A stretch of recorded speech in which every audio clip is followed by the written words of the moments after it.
தென்னந்தோப்பில் கொடூரமான முறையில் உயிரிழந்து கிடந்த பெண், கிராம மக்களுடன் சேர்ந்து தாயை தேடி அலைந்த மகன்.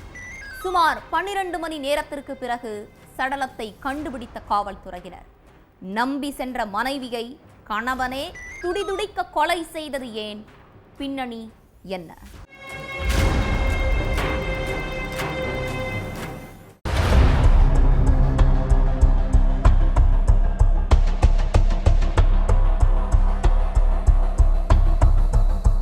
அதிகாலையில வெளியே போன கணவன் சந்திரன் மதியம் 1 மணிக்கு மேல வீட்டுக்கு வந்திருக்கார். அப்போ வீட்டுல டிவி பார்த்துட்டு இருந்த மனைவி காளியம்மாள் கிட்ட உன் தங்கச்சி கோவிந்தம்மாளை கொலை பண்ணிட்டேன்னு சொன்ன சந்திரன் அடுத்த நிமிஷமே வீட்டுல இருந்த பூச்சிக்கொல்லி மருந்தை எடுத்து மடக்கு மடக்குன்னு குடிச்சிட்டு மயக்கம் போட்டு விழுந்திருக்கார். என்ன ஏதுன்னு புரியாம திகச்சு போயிருந்த காளியம்மாள் கணவன் மயங்கி விழுந்ததும் பயங்கரமா சத்தம் போடவே அக்கம் பக்கத்துல உள்ளவங்க ஓடி வந்திருக்காங்க. அடுத்து எல்லோரும் சேர்ந்து சந்திரனை மீட்டு பக்கத்துல உள்ள கவர்மெண்ட் ஹாஸ்பிட்டல்ல சேர்த்திருக்காங்க. அதுக்கு பிறகு தங்கச்சி கோவிந்தம்மாளை சந்திரன் கொலை பண்ணிட்டதா சொன்னாரு.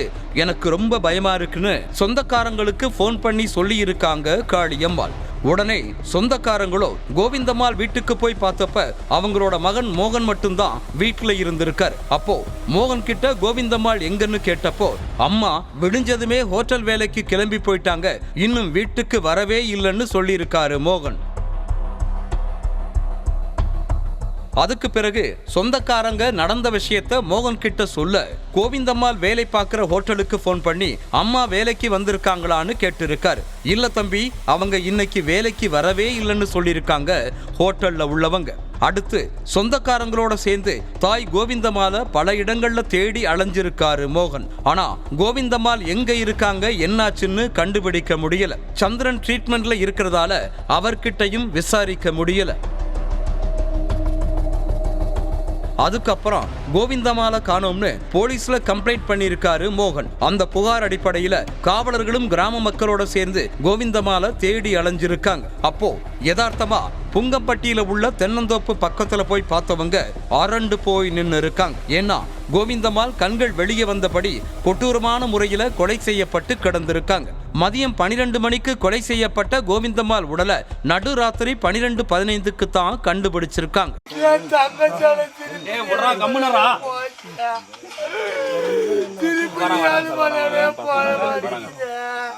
சடலத்தை கைப்பற்றின போலீஸ் விசாரணையில இறங்குனாங்க. அதுலதான் கோவிந்தம்மாளுக்கு என்ன நடந்துச்சுங்கிற விஷயம் தெரிய வந்துச்சு. தருமபுரி பெரியம்பட்டியில உள்ள பூனர்தன அள்ளி கிராமத்தை சேர்ந்த சந்திரன் காளியம்மாள் தம்பதிக்கு 3 மகன்கள் 1 மகள் இருக்காங்க.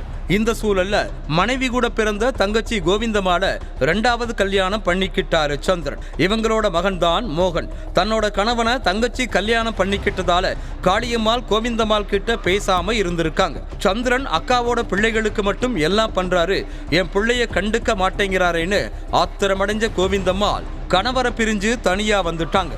பிஎஸ்சி முடிச்ச மோகன் அதே ஊர்ல உள்ள ஷூ கம்பெனில வேலை பார்த்துட்டு இருக்காரு.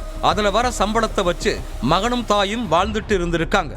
அதே நேரம் மகனுக்கு ஏதாவது உதவி பண்ணணும்னு நினைச்ச கோவிந்தம்மாள் ஒரு ஹோட்டல்ல வேலைக்கு போயிட்டு இருந்தாங்க.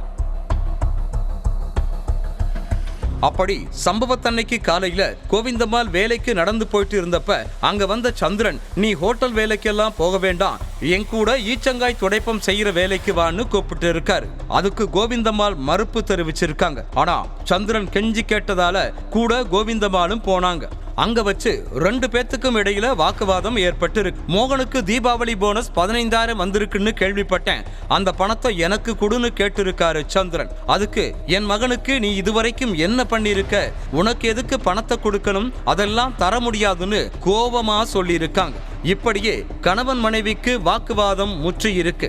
ஒரு கட்டத்துல ஆத்திரமடைஞ்ச சந்திரன் அங்க இருந்த கயிறால கோவிந்தம்மாளோட கழுத்தை நெரிச்சு துடிக்க துடிக்க கொண்டு இருக்கான். அதுக்கு பிறகு அங்க இருந்து கிளம்பின சந்திரன் நேரா வீட்டுக்கு போய் கோவிந்தம்மாளை கொலை பண்ண விஷயத்த முதல் மனைவி காளியம்மாள் கிட்ட சொல்லிட்டு பூச்சி மருந்த குடிச்சிருக்கார். மயக்கத்துல இருந்து கண்முழிச்ச சந்திரன் கிட்ட போலீசார் நடத்தின விசாரணையில மொத்த உண்மையும் வெளிச்சத்துக்கு வந்துச்சு. அடுத்து மனைவியை கொலை பண்ண சந்திரன் மேல வழக்கு பதிவு பண்ண போலீஸ் தொடர்ந்து விசாரணை நடத்திட்டு இருக்காங்க.